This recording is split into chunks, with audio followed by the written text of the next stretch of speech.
Good morning and welcome back. Tom and I Morning. are at the beach yet this week, and we're on chapter 2, and we're going to get right into it. The next morning, after we had gathered for breakfast, we questioned our hostess and found it was not an uncommon occurrence for Jesus to come as he did, and she said he had often came and joined the others in their healing work. After breakfast, we found that our hostess and two other ladies were to accompany us to the temple that day. As we left the house, two men joined the party. One told our hostess that there was a sick child in the village who was asking for her. We followed the men to the home of the child and found it very ill. Our hostess walked forward and held out her hands. The mother placed the child in her arms. Instantly, the little one's face brightened. Then it snuggled up close for a moment, and in a few minutes was sound asleep. Our hostess returned the child to the mother, and we proceeded to the temple. On the way, she remarked, "Oh, if these dear people would only see and do this work for themselves instead of depending upon us. It would be so much better for them. As it is, they let us entirely alone until some emergency arises. Then they call for us, which is quite all right, except it does not give them any self-reliance whatever. We would much prefer to see them self-reliant, but they are childlike in every way." Our chief asked if a desire could be fulfilled as soon as it was expressed. Our hostess answered that if the desire were put forth in true form, it would be fulfilled. She then went on to say that desire is but a form of prayer, that it was the true form of prayer which Jesus used, as his prayers were answered. That prayer which is always answered must be true prayer, therefore must be scientific, and if scientific, must be according to fixed law. Continuing, she said, the law is, as you know, your prayer is granted. What things you desire when you pray, know you receive them, and you shall have them. We know positively that whatever we have asked for is ours already. We may know that we are working in accordance with the law. If the desire is filled, then we may know that the law is fulfilled. If the desire is not filled, then we must know that we have asked amiss. We should know that the fault is with us and not with God. Then the instructions are, you shall love the Lord your God with all your heart, with all your soul, and with all your mind, and with all your strength. Now go deep down within your own soul, not with foreboding, fear, and unbelief, but with a glad, free, thankful heart, knowing that that which you stand in need of is already yours. The secret lies in getting the at-one-ment, getting the consciousness of it, and then holding firmly and never deviating, though all earth should oppose. Yeah. Of myself, I can do nothing, said Jesus. The Father that dwells in me, he does the work. Have faith in God, have faith and doubt not, have faith and fear not. Now remember, there is no limitation to God's power. All things are possible. Use positive words in making your request. There is not but the perfect condition desired. Then plant in your soul the perfect seed idea, and that alone. Excuse me. Now ask to manifest health, not to be healed of disease, to express harmony and realize abundance, not to be delivered from inharmony, misery, and limitations. Throw these off as you would discard an old garment. They are old and outgrown things. You can afford to discard them joyfully. Do not even turn to gaze upon them. They are nothing.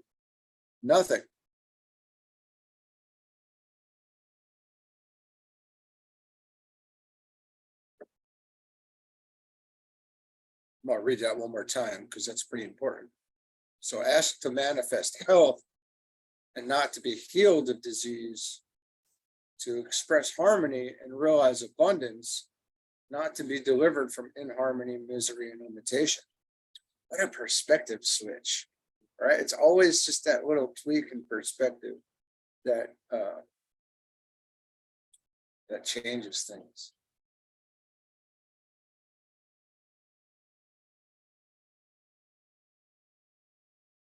You know, we want to express Christ and not our lower selves. We want to express our higher self, our soul.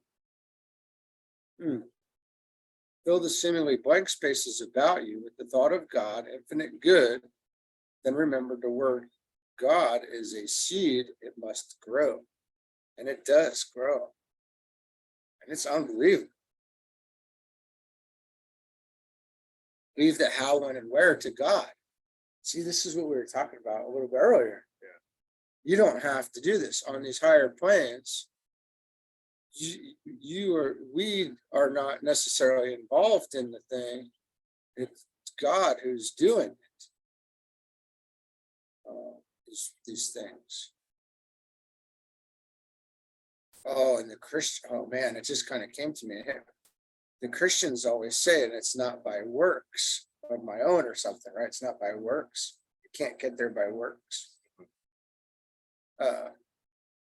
It's God's works. It's not your work or my works or anybody else's works. It's God's. So that's pretty cool.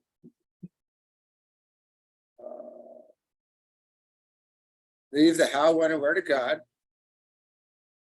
Your work is merely to say what you want and to give forth blessings, knowing that the moment you have asked, you have received. All the details of this brings forth the work of the Father. Remember, He does the work. Do faithfully your part. Leave and trust God's part to Him. Ask, affirm, look to. That's not a period. Look to God for what you want, then receive God's fulfillment.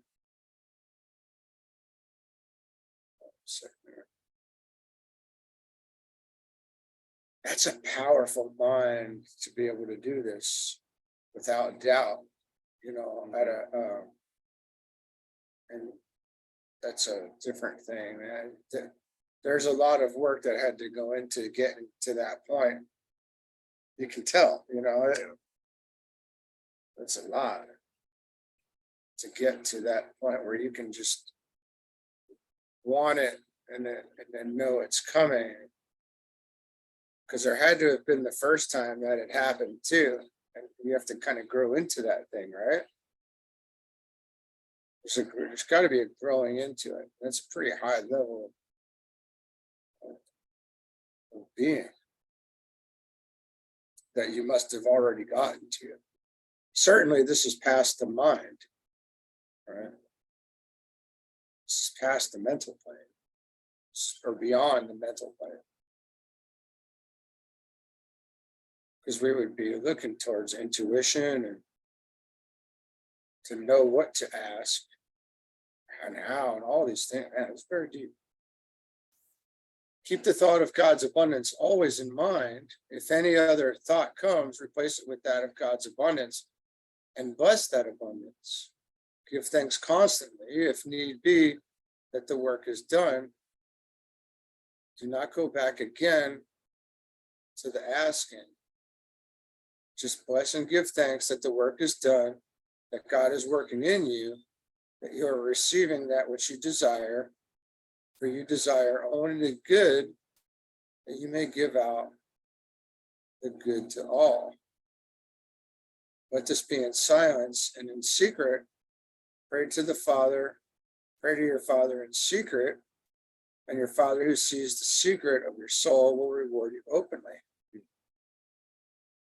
When the demonstration is complete, you will look back upon the time faithfully given as one of your greatest treasures. You will have proved the law, and you will realize the power of your word spoken in faith and blessing. Remember that God has perfected his plan. He has poured out and is consciously pouring out lovingly and lavishly upon us all good and every good thing that we can desire. Again, he says, try me and see if I will not open the windows of heaven and pour out such a blessing. There will not be room to receive it. Jeez.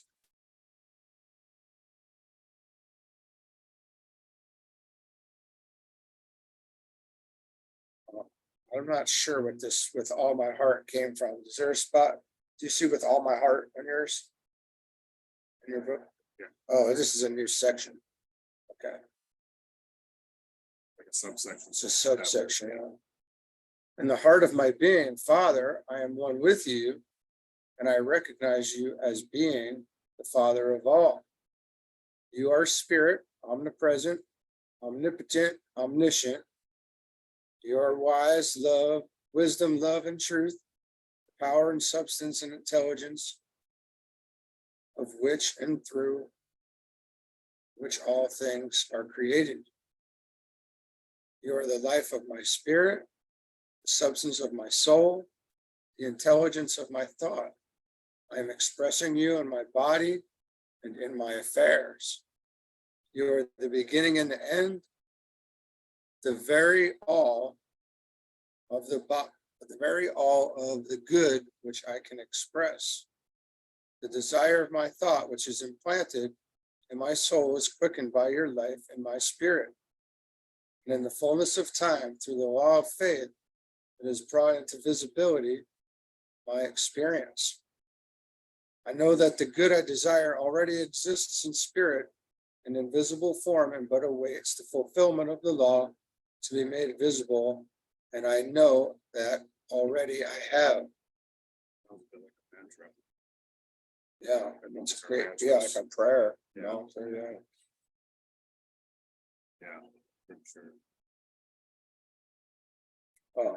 Now this one's called With All My Soul. The words which I now speak outline to you, my Father, that which I desire. To you, my Father, that which I desire. As a seed, it is planted in my soil. In this, this is not decay material, so it doesn't flow quite as easily coming out of my mouth. You know what I mean?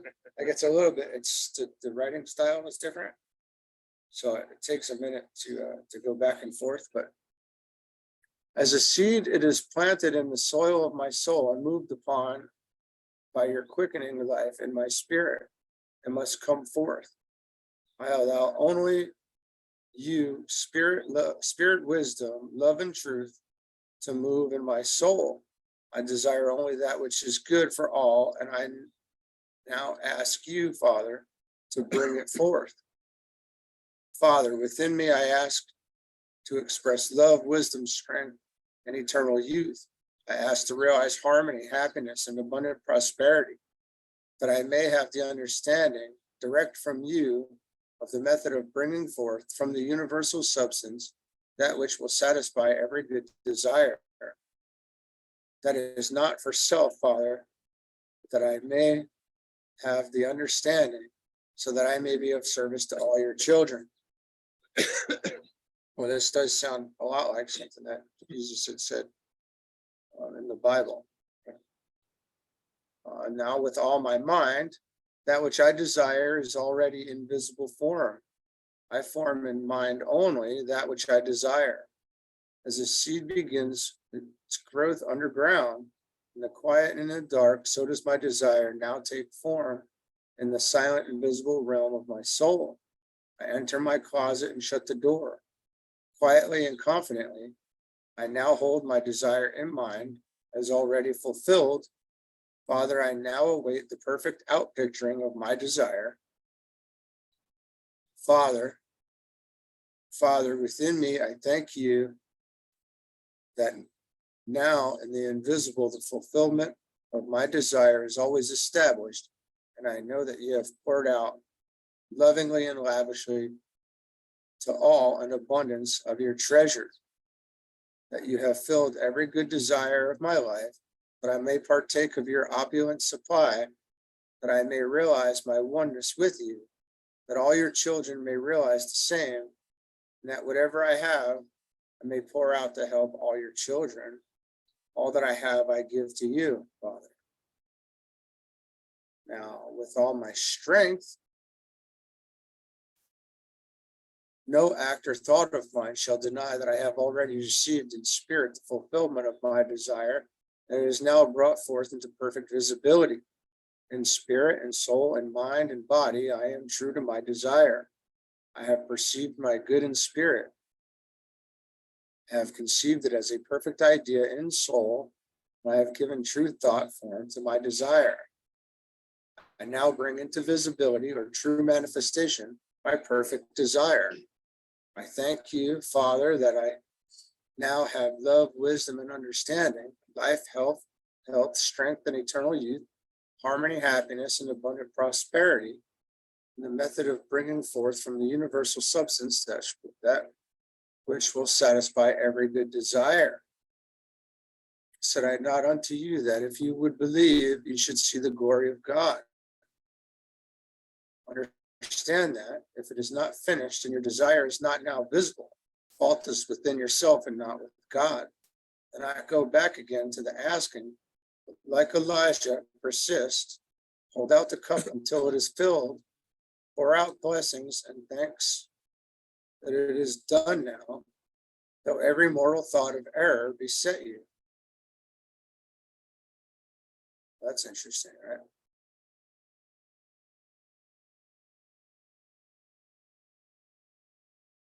Go on.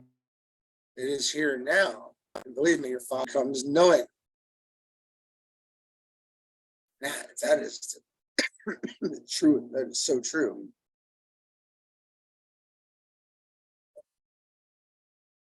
We always say faith is required until we know, but the knowing does come. So faith is required initially, but then there's always faith continues to the next thing, and it's always the next. As the revelations continue, there's always the faith that they're going to come. We will suppose it is ice you desire. Would you begin by speaking out the word ice all about you indiscriminately? If you did, you would scatter your forces in all directions and nothing would come. You should first form a mental picture of what you desire, hold it directly in thought just long enough to get the image, then drop the image entirely and look directly into the universal God substance. Look directly into the universal God substance. Know that that substance is part of God and therefore part of you. In that substance, there is everything you need. And God is spreading that substance out to you just as fast as you can use it. Now you can never deplete the supply. Then know that everyone who has created that supply has brought forth from the substance. Then know that everyone who has created that supply has brought forth from this substance, whether they have done it consciously or unconsciously. Now with your thought and vision fixed on the one central atom, God, hold that atom until you have imprinted your desire upon it. You will lower the vibration of that atom until it becomes ice. Then all the atoms surrounding that one will be hastened to obey your desire. Their vibration will be lowered until they will adhere to the central particle. And in a moment, you will have ice. You do not need any water about you. You need only the ideal. Some level of training. This is pretty awesome. The founding of America portrays the white race's homecoming, and that land is their former home and one of the places where the great early spiritual enlightenment was brought forth. This is the land where the greatest spiritual awakening will take place. In a short time, you'll be far ahead of the whole world in physical and mechanical development. You go on and develop the physical and mechanical until it is perfected to such a degree that you will see there is but one more step to the spiritual.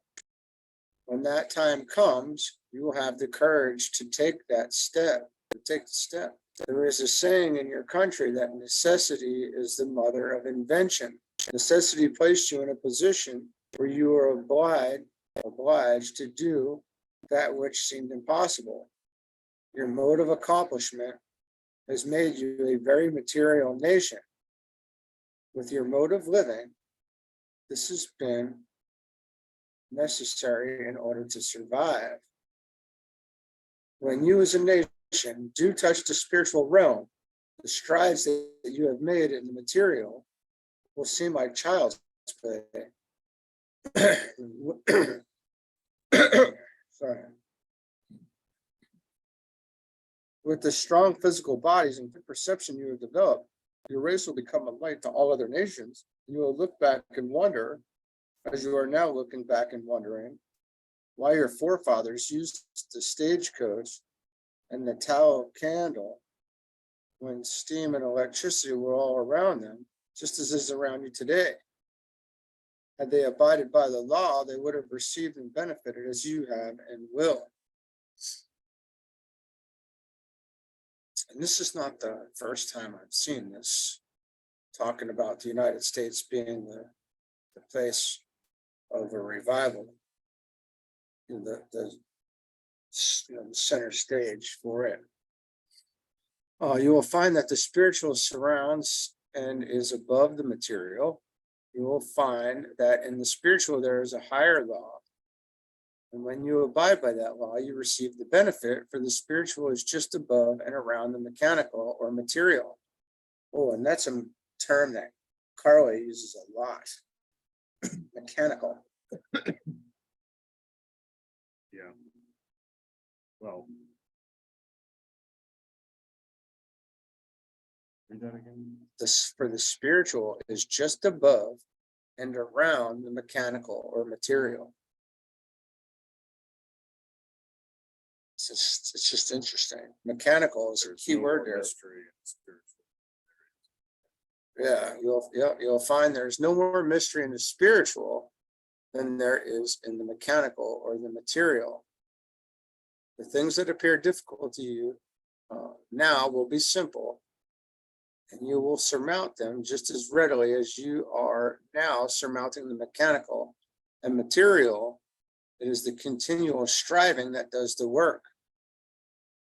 The great error which many people make is that they do not look upon lessons as a means of attaining a given end. They do not realize that when that end is attained and fully recognized, the lessons are to be discarded and the attainment is to be followed.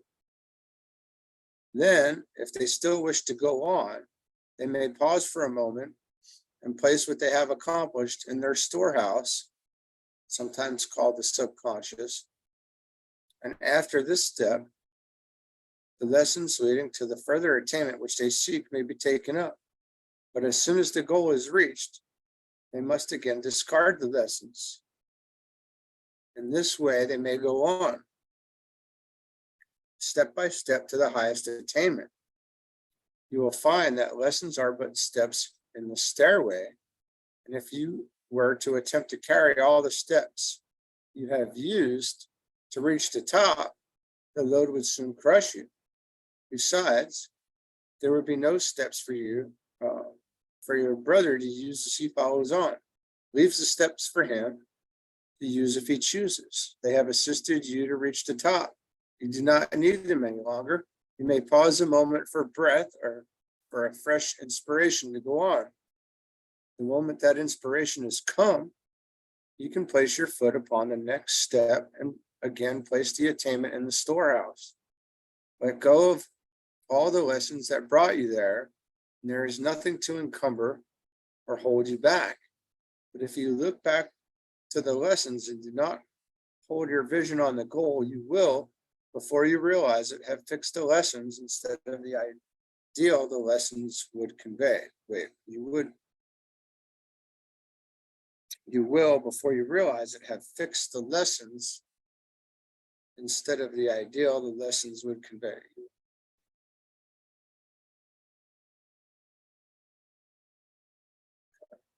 This may cause you to waver and look back and say, did my ancestors accomplish in the way I have accomplished? When I look far back, I can say they did, but when I look into the immediate future, I say they did not. For they accomplished by the sweat of their brow while you were using your own God-given power. If you look back to your ancestors, you will, before you realize it, be worshiping them.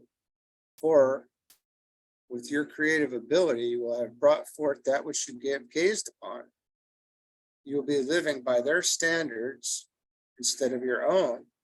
You will begin to look like your ancestors, but you will not accomplish what they have accomplished. You will begin to drop back for if you live by another's ideal. You cannot accomplish that which the one who conceived the ideal accomplished. You must either go on or return. There are no halfway measures. Man, this is good stuff. The ancestor worship is one of the direct causes of nations degenerating. Because of your lack of ancestor worship, we see a great nation in store for you. You had, in the first place, very little pride of ancestry. You had no ancestors to worship, and you had no foundation save that which you made. Your ideal was a free country, and you brought forth your ideal. The country you acquired had been free from king or ruler. To you, it did not matter how your grandfather had accomplished. That's deep. Yeah, that's pretty hard hitting. It was how you, your own individual self, would accomplish. Then you united with the many to accomplish one purpose, and the individual self in you, the creative power that gives you life, God, held you in direct communion with your ideal power to create. Then, with your eyes steadfastly fixed on the attainment, you are going on to the realization of your ideal. Our hostess turned to the tablet and resumed. On these tablets, it is recorded that God was called directive principle, head, mind, and was symbolized by the character, which is like your letter M, which was called mu. This translated into your language would be director or builder, maybe architect.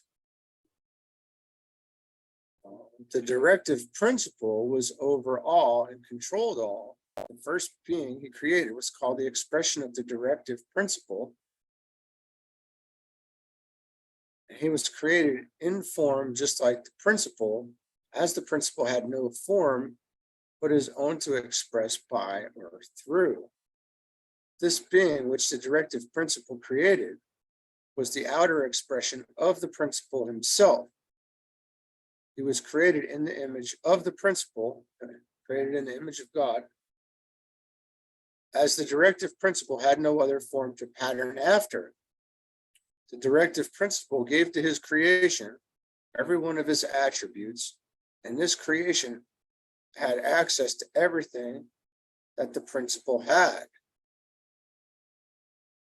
He was given dominion over every outer form. He had the form of his creator, the attributes of his creator, and the power to express all of them in the perfect way that the creator expresses, so long as the creation held itself in direct accord with the principle, with the principle. None of the attributes of the created being were developed, but the creator, having in mind the ideal or perfect plan which his creation was to express, placed his creation in ideal or perfect surroundings where all the conditions for its perfect development were complete. When these conditions were complete, this being was placed among them and named the Lord God, and the location where he was placed was called Mu or M, and afterward became known as the cradle or mother, or matter. I wish you to observe that I am putting this into words in your language so that you can understand them. You can go into the details later after you learn to translate the tablets yourselves. I wish to bring these points out so that they may become the principle from which we shall work in translating these records. I do not wish you to think that I am attempting to change any conclusions you have already formed in other ways or through other thoughts or studies. I'm going to ask you to lay them all aside for the time. When you have gone deeper into these studies, you're at liberty to take up all the others again if you wish. I do not wish to influence you in any way. All lessons are but the outer, a way of arriving at a conclusion. If the conclusion is not reached or the aim sought is not attained, the lesson becomes driftwood, extra baggage, and no thing. You want to read this? Third one? Well, how, I think we should. Okay, it's pretty short. All right, so we're on to chapter 3 in Life and Teaching of the Masters of the Far East. So chapter 3. Day after day for 2 months, with the old man as our instructor, we gave our whole attention to a set of tablets which dealt entirely with characters, symbols, and their position, plan, and meaning. One morning early in March, we went to the room in the temple as usual and found the old gentleman lying on the couch as though asleep. One of our party walked over and placed a hand on his arm to arouse him, and started back and exclaimed, "He is not breathing. I believe he is dead." Gathered around the couch, we're so absorbed in our own thoughts of death among these people that we did not hear anyone enter. We were aroused from our reverie by a voice saying, "Good morning." We turned toward the door, and there stood Emil. We had supposed that he was 1,000 miles away, and his sudden appearance had startled us. Before we had time to compose ourselves, we had walked over and was shaking hands all around. He had walked over and was shaking all around. In a moment, Emil walked to the couch on which the old man was lying.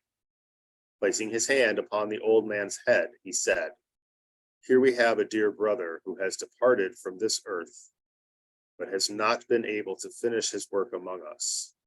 As one of your poets has said, he has wrapped his mantle about him and has lain down to pleasant dreams. In other words, you have pronounced him dead. Your first thought is to get an undertaker and a coffin, to prepare a grave to hide the mortal part of him while it dissolves. Dear friends, kindly think for a moment. To whom did Jesus speak when he said, 'Father, I thank thee that thou hast heard me'? He was not talking to the outer self, the me, the shell. He was recognizing and praising the inner self, the one infinite, the all-hearing, all-knowing, all-seeing, the great and mighty, omnipresent God. Can you not see where the eyes of Jesus were turned as he stood at the tomb of Lazarus? Did he, like you, look into that tomb and see a dead, dissolving Lazarus? While your vision was upon the dead, he held his vision upon the living, the only begotten of God. His vision was fixed upon unchangeable, eternal, omnipresent life, that life transcends all. Now, with our vision held steadfastly toward the ever-present reality of God, we can behold his finished work. Here is a dear brother who never relied wholly on God, but went on partially in his own strength, till he has reached this stage, given up, and made the mistake which so many are making today, the mistake you look upon as death. This dear soul has not been able to let go of all doubt. Excuse me. This dear soul has not been able to let go of all doubt and fear, and thus he has relied on his own strength and has not been able to finish the work set before all. Should we leave him thus, his body will dissolve. He will be again sent forth to finish his mortal task, which is all but complete. In fact, so nearly complete is it that we can help him to finish, and we feel this to be a great privilege. You asked if he can again be awakened to full consciousness. Yes, he can. Yes, he can, and so can all others who have similarly passed. Though he has passed, as you look upon it, we who have shared a part of his life with him can help, and he will be able to understand quickly so that he may take his body with him. It is not necessary to leave the body to so-called death and dissolution even after one has apparently made the great mistake. Here the speaker stopped and for a moment appeared to be lost in deep meditation. In a very short time, four of our friends from the village walked into the room. They gathered close together for a few moments as though in deep thought. Then two of them reached out their hands and motioned us to join them. We stepped up close, and two placed their arms around two of our party. We in turn placed our arms around each other until the circle was complete. The circle extended around the couch that the form of the departed was lying upon. As we stood there for a moment without a word being spoken, the light in the room became brighter. We turned, and Jesus and Pilate were standing in the room together a few steps away. He came forward and joined us. There was another deep silence. Then Jesus stepped forward to the couch and raising both hands said, "Dear ones, will you just step through the veil, death, with me for a moment? It is not forbidden ground as you think. If you will just step through, as we have done, and view it from the other side, you will see that it is only what your thoughts have made it. There is life there, the same life that is here." He stood for a moment and with outstretched hands. "Dear friend and brother, you are with us and we are with you. We are all together with God. The sublime purity, peace, and harmony of God surrounds, embraces, and enriches all. This perfection now manifests so vividly to you, our dear one, that you may arise and be received unto your Father. Dear one, you see and know that it is not dust to dust and ashes to ashes, but it is life, pure life, life everlasting. Your body not be left to mortal dissolution. You now perceive the glory of the kingdom from which you come forth. You may now arise and go to your Father," and the shout goes up, all hail, the newborn one, the risen Lord, the Christ among men. Dear reader, words are but a travesty when the mortal attempts to picture the beauty and purity of the light that filled the room, and as that form arose, the light seemed to penetrate every object so that nothing cast a shadow, not even the form of our friend or our own bodies. The walls seemed to expand and become transparent until we seemed to be looking into infinite space. The glory of that picture cannot be told. Then we knew that instead of standing in the presence of death, we were standing in the presence of eternal life, life unspeakably grand, never diminishing, but going on and on eternally. What could we mortals do but stand and stare? The uplift of those few moments, we were carried for a time far beyond our most sanguine imagination of heaven and the beauty of it all. It was not a dream, but real. Thus the real can be greater than any dream. We were privileged to see through and beyond the shadow. The beauty and tranquility of that scene and the great faith we had already placed in our friends carried us completely over the divide that day, and today that divide is but a level plain. Yet in some way it was made clear that each one for himself must first scale the heights before the beauty can be seen. plane pass real quick. With every vestige of age gone, our friend, whom we looked upon as raised from the dead, turned toward his associates, and in a moment began to speak. These are his words, as he stood facing our friends. It is as though they were cast in raised gold upon a tablet which stands always before me. The voice came forth with a majesty that I cannot express. There was no affectation, just a clear, deep note of sincerity and strength. He said, "Dear ones, you cannot know the joy, the peace, the great bliss you have given me in awakening me as you have. Just a moment ago, it was all dark. I stood, fearing to go on, and yet I could not return. The only way that I can explain it is I seemed engulfed in a great blackness from which I suddenly seemed to awaken. And now I am again with you." Here his face became so radiant with joy that there was no mistaking his sincerity.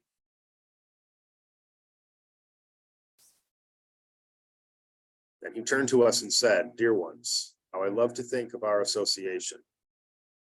You can never know the joy it has given me to have clasped your hands, the great joy it has given me to see and know and feel the sincerity with which you have accepted these, my dear helpers, who at this moment I am able to call divine. Could you see through my eyes at this moment, you would be able to know the bliss that I am experiencing. The greatest joy of all is to know so fully that each of you will stand and know, just as I am standing and knowing. That joy you will know only when you stand as I stand. I can say that it is well to have lived a full life, to be able to enjoy one moment of this. Then to think that I can see all eternity unfolding. Do you wonder when I say that my eyes are almost blinded and I am dazed with the revelation? Do you wonder at my great longing to unfold this vision to you, and not only to you, but to every brother and sister in the whole wide universe of God? Dear brothers, if I could lay a transforming hand upon you and lift you to where I stand, it seems that my joy would be multiplied manyfold at this moment. I am shown I must not do that. I am shown that you yourselves must stretch forth this transforming hand. When you have stretched it forth, you will find God's hand ready to clasp yours. You will be able to walk and talk with him, and God will eternally bless you as he does all. The greatest joy of all is, I am shown that it does not matter what the caste or creed of church, all are welcome. In a moment, he had disappeared from our view. Just faded away, it seemed to us. In a moment, he had disappeared from our view, just faded away, it seemed to us. Was this an ethereal vision? All my associates concluded that it was not, for two of them had clasped this man's hand. I leave it to the reader to decide. Then, one of our friends from the village turned to us and said, "I know you are doubting, but won't you understand that this was not staged for your benefit? This is but one of the emergencies in our lives, and when the emergency does arise, we are able to come up over the emergency. This dear one had not been able in his own strength to quite surmount the divide, as you call it. In fact, as you see it, he had passed on. The soul had left the body behind, and one so enlightened can be helped at the crucial moment so that the soul returns and the body finishes its perfection. Then the body can be taken along. This brother longed too ardently to pass on, and he left his body when just a few more steps, as it were, helped it over the divide, and the perfection was complete. The help extended was our great privilege." That ends chapter 3.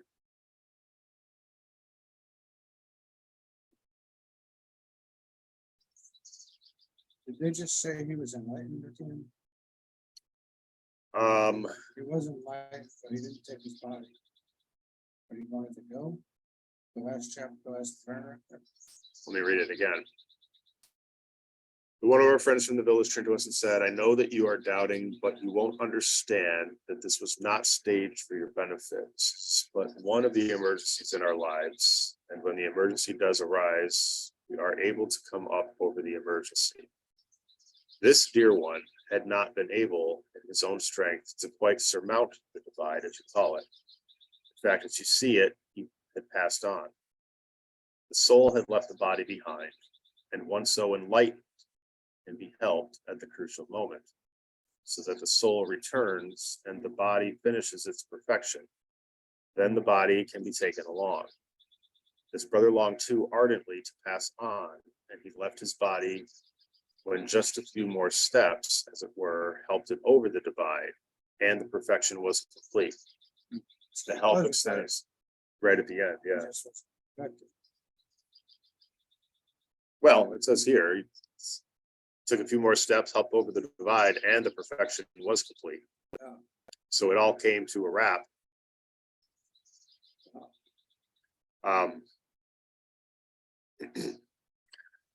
So some, I guess, tie points with the discussion on death we had, White Magic, a couple weeks ago. Let's not talk about death a couple weeks ago.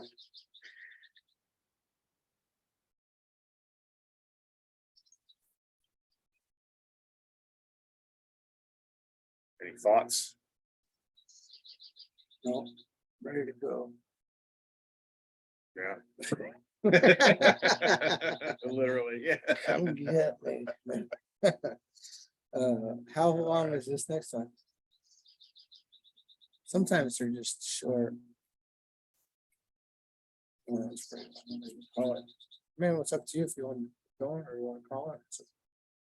Yeah, just cut out these last few seconds. We can always do another one later too. Whatever it takes. Oh wait, we're still recording.